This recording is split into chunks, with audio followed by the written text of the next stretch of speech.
Hey guys, it's me again, Barry with Barry's 8-Track and Classic Car Radio Repair. And this is this is going to be a pretty haphazard video because it's not really a demonstration of a completed job.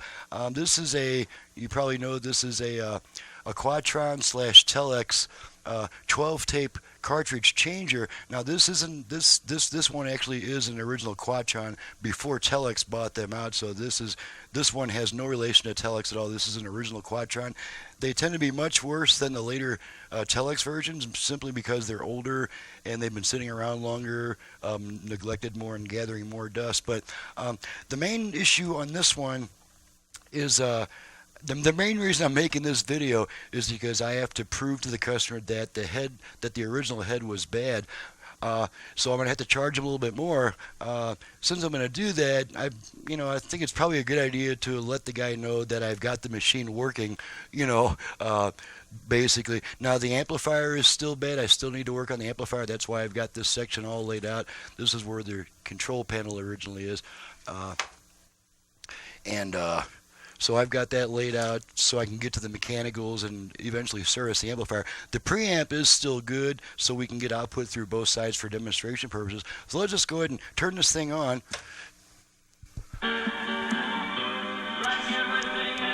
And I have it set at the moment to change tapes after a single track. So let's hit that track change button and watch it change tapes. Okay, there's a next tape. Can't really hear it very well. That's a quiet passage. Okay, so we'll switch tapes again. And this tape is pretty much blank. It just has some noises on it that I was using for a test tape. So we'll just wait for this one. Within 20 seconds, it should change tracks and advance to the next tape, and you'll see that it skips over any blank. It skips over anything that doesn't have a tape in it. Okay, and there's our Herb Alpert,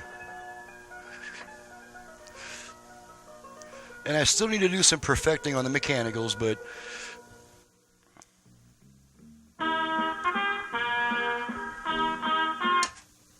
okay, I'm going to skip over that, and it's going to drop that ELO tape, which we'll play just for a very short time so we don't get nailed for copyright issues. Okay, it'll skip over the blank, and it's going to come up to, it's going to play Jim Reeves. Just say you love me like you used to. Okay, now I'm going to put this into the load position. So it releases that tape and thereby allows me to pull the carousel out so you can see the inner workings. And I can show you something that's pretty interesting about this unit. Let's see if I can get a little bit closer view. There we go. Now this is the capstan in this thing. As you can see, the capstan runs all the way across here. This is a typical capstan, and as you can see, this one's quite a bit more robust and is obviously longer. Now the capstan, it not only drives the tape, it also drives the cartridge change. And I'll just show you a simple way, the simplest way to show you how it changes the position. When I hit the play position, it activates the mechanism, and then it flips back up to drive the tape. And we'll do this again so you can see it a few times. It's pretty neat. Okay, now it's driving the mechanism, now it's driving the tape. Mechanism, tape. Mechanism, tape.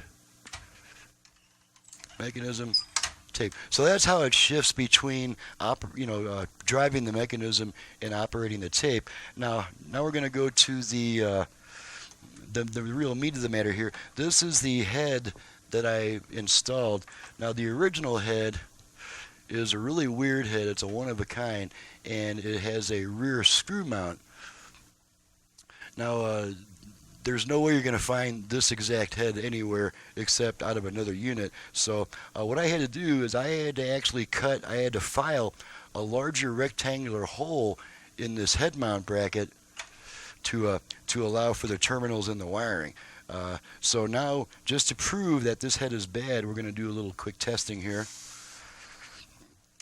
See if I can set this meter up. Yeah, you can see the meter real well. Okay, so we're going to test one side of the head, which is the orange and red wires. And you can see we've got about 640 ohms of resistance there. It's a complete circuit. Now let's try the other side of the head, which is the blue and yellow wires.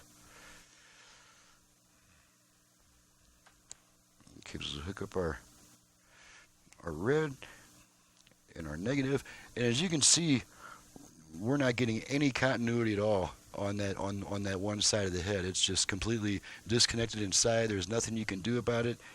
It's inside the head itself, and there's just no way to save it. Now we'll go back to the good side just so we can reconfirm that good side reading of about 640 something ohms. And as you can see, well, wire slipped off.